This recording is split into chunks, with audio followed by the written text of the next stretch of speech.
Hello sir, ito yung ano nyo. So, ang ano na ito, mukhang sira na yung baterya nyo. Ito. Kasi nag-bypass ako dito ng lane niya para makakuha ako ng tawag dito. Para matest ko kung talagang gumagana yung ano, yung tawag dito, yung wiring niya.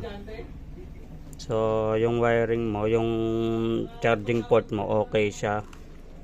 Kasi nakaka-measure tayo dito ng 24 volts. Bali, 24 volts lang tong ano mo, na scooter. Ang problema dito sa ano, battery mo, hindi siya nagcha-charge. Posibleng sira na to, sir.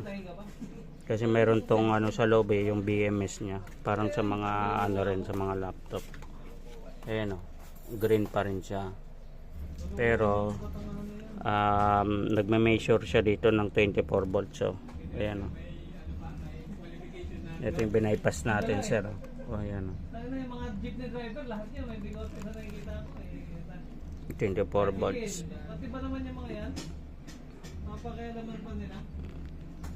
So titingnan natin.